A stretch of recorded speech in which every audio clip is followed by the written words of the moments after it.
भयो भने भिजिट नेपाल 22 भनेको नेपाल भरिको हो हैन थारू कम्युनिटीको बारेमा मात्रै हैन हैन त्यो त एउटा सानो पजल पिस मात्र हो which is why it was taken a bit out of context Hahn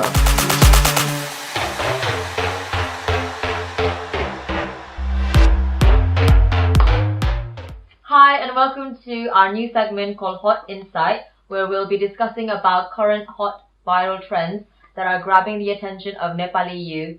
Today's topic will be about cultural appropriation and white privilege. Today we'll be discussing about Jemima's post regarding cultural appropriation.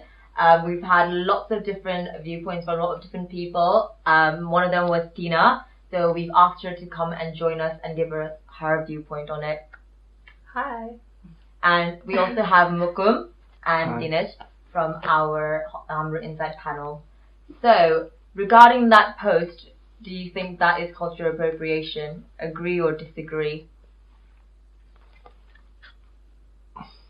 Okay, before we start, shall we define what cultural appropriation is?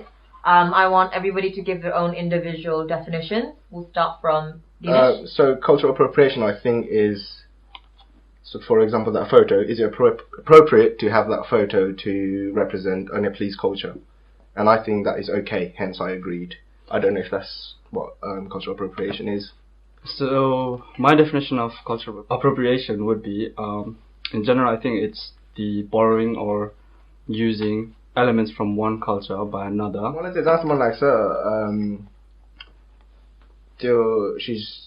she's doing is she is wearing a Nepalese costume. त्यसले नेपाली कल्चरलाई degrade गरेको छैन जस्तो लाग्छ मलाई. So, which is why I agree, and it's appropriate with the culture. That's why I think. I disagree it's cultural appropriation as well, because even if it is cultural appropriation, I don't think it's wrong, because for me, for something to be wrong, you'd have to look at the intent and the consequences. So I don't think there was any bad intent, and I don't think there are any bad consequences, but we can get into that. Hi guys, I think from what you guys just spoke about, I think you guys are in like a similar boat, but it's interesting that you had a tick and you had a cross. And I think you guys have different like observation and understanding of what cultural appropriation is. In my opinion, from what I've learned and what I've experienced, cultural appropriation is when someone outside of the culture picks and chooses other people's culture that they're not part of and makes it their own. Especially if the culture was of a minority group, the minority group can be overshadowed even more, and the narratives from the minority can be brushed upon, and the oppressor who appropriates the culture can take more power, and over time the minority will be obsolete. I think the key word there was oppressor. I don't think that photo oppresses anything towards Nepalese culture, hence I agreed. And it's appropriate to do that. I mean, it's not wrong to do that, hence it's appropriate. That's why I said I agree with it. I don't know if I'm missing the point here. Yeah, and I do agree with that. I don't think there's a direct relationship between the culture that Jemima is from and the Tharu culture, if we're talking about that specific photo. So I'm not sure if the same principle would apply. And when you said when a culture, or when a member from outside the culture picks and chooses something from a minority culture and makes it their own, I don't know if that is what is happening there, because the caption does say that it's a Tharu culture dress, so I'm not sure how she is making that element or that garment her own. From what I've discovered, from how the whole scene in Instagram came about after me and my friends reached out saying this is not right, this is appropriating from like our point of view. We learned that she's part of Visit Nepal 2020, and I don't know if you guys are aware, but Tharu and people in the Tarai, they've been enslavable in Nepal. Like, they've been treated as untouchables since the beginning of Mulligan Ain came about, and they've suffered a lot. But in our point of view, suddenly a model who claims to be doing charitable work in Nepal and is seen to be with powerful networks in the industry with the popular artists that she has connections with and she has relationships with, it's suddenly okay that because she's white, that it's okay that she's on a Visit Nepal 2020 campaign. Because Tharu people are outside from the region and the color they have because they're darker. But then suddenly a whiter person who's fairer, from our point of view, Nepal seems to be obsessed with whiteness because it's fairer. Would you guys feel like it would have been reciprocated same if a non-white person, a black person, a Latino person would have dressed in Tharu and was on a Visit Nepal 2020 campaign? I personally would have no problems with that. You know, but it's just a fact. It's just skin pigment.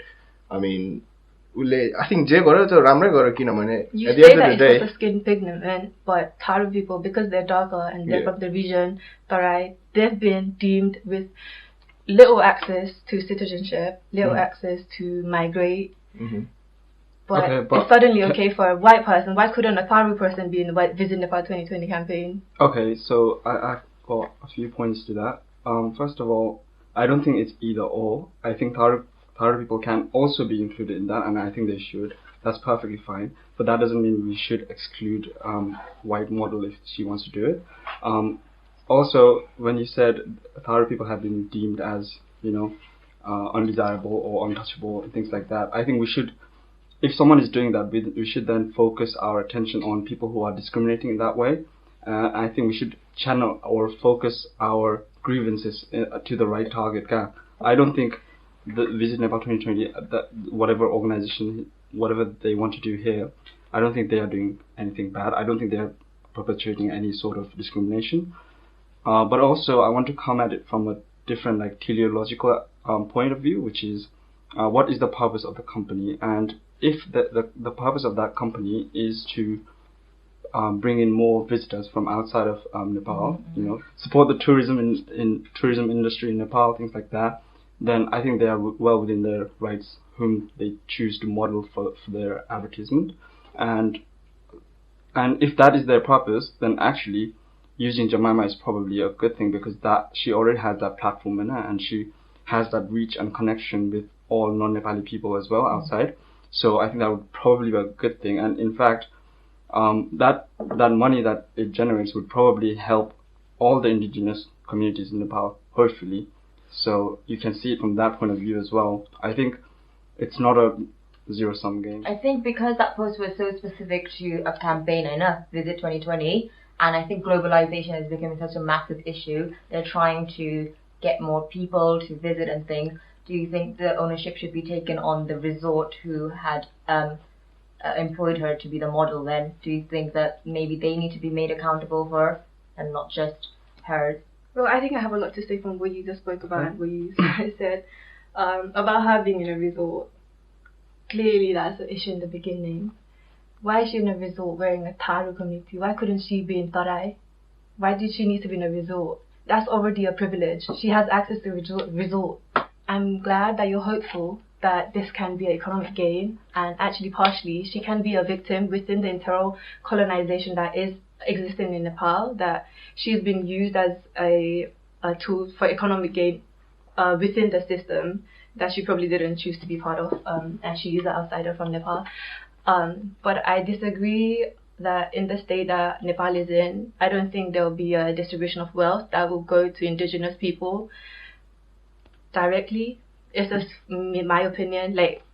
Obviously we would like the distribution of wealth that will come hopefully from the Visit Nepal 2020 to be fair and square, but I don't think it will be. But I agree that even the potential, we should celebrate it. And I agree that white people who might look at Jemima might want to come because they see representation, but equally Tharu people, they have no representation.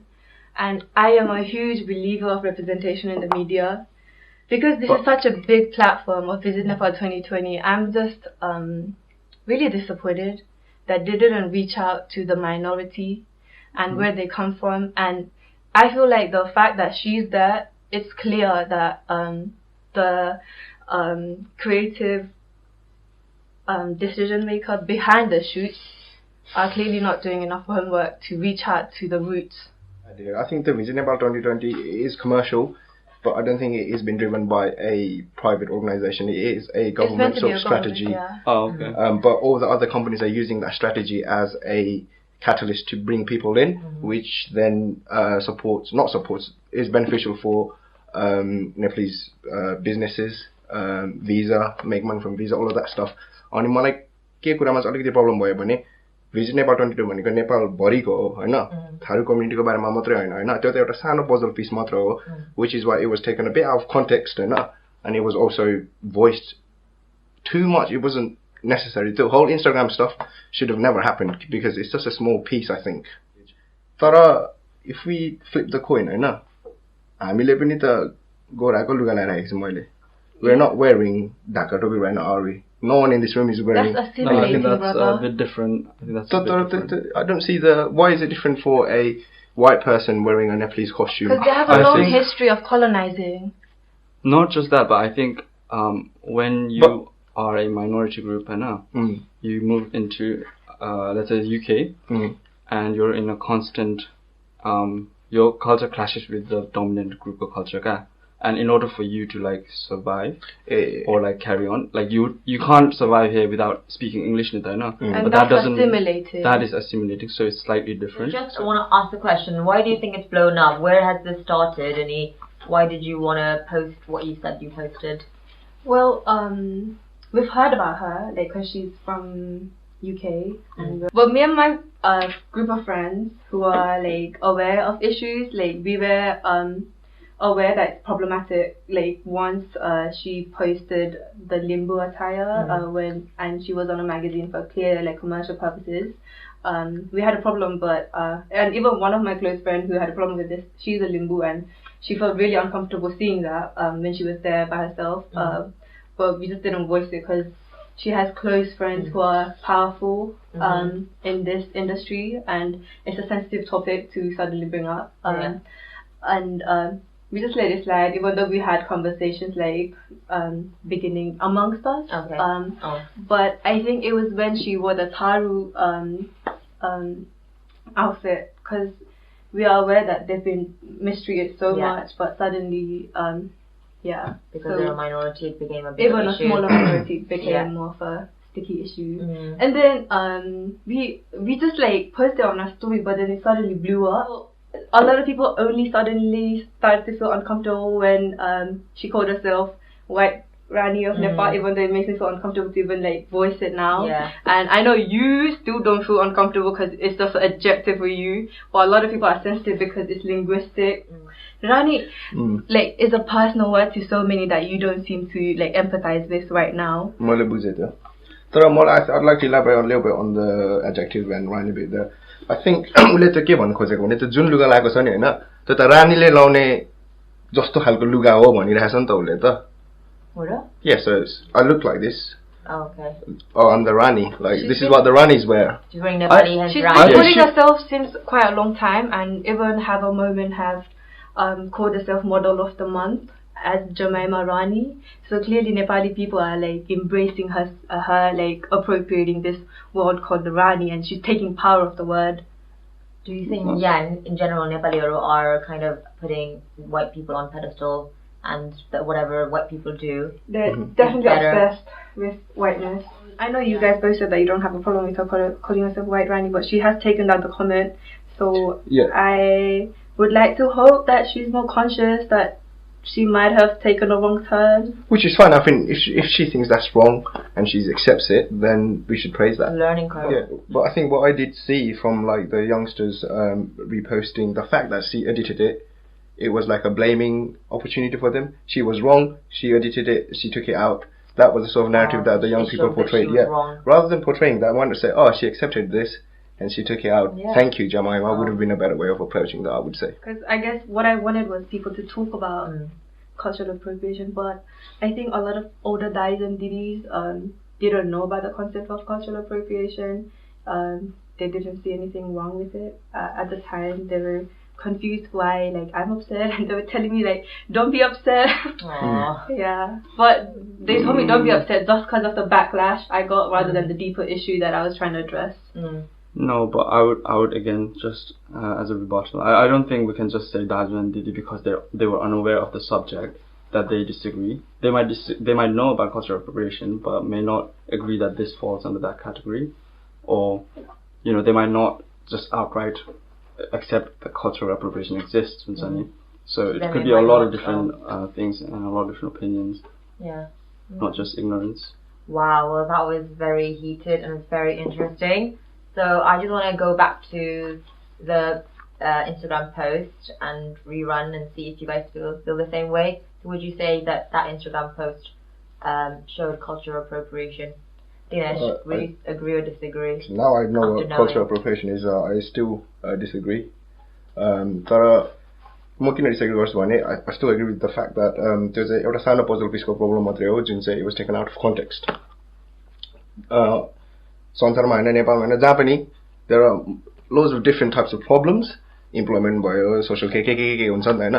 The cultural appropriation is a small fact that we should focus our energy on other things, हैन. तर there are people who care about cultural appropriation, obviously, about identity and things like that. त्यो पनि राम्रो नै हो, हैन. त्यो पनि राम्रो नै हो, तर I think we should focus on bigger problems than just pointing out people's mistakes. Okay. Mokum? I still disagree that it's cultural appropriation. Even if it is, I don't think that's wrong. Because like I said earlier, I don't think the Tharu people are being deprived of how they want to express their culture. I do agree with Tina about representation. Maybe they do need to be represented more, but that's again, I don't think hiring this solely deprives them of that. I think the company or whoever is doing that should take active, proactive steps to include them as well. But in principle, I don't have any problems with anybody using other elements from other culture. Yeah. Tina, I think you want to say what How you would want you to summarize say. your narrative? Because I think we know the answer, but we'd like to hear from you. It's interesting how you guys still feel like it's not appropriating the culture. Maybe I feel bad that maybe I didn't do my job well to inform you guys You well. did really well. I think you did well. Yeah, I understood what assimilation is. I understood what cultural appropriation is.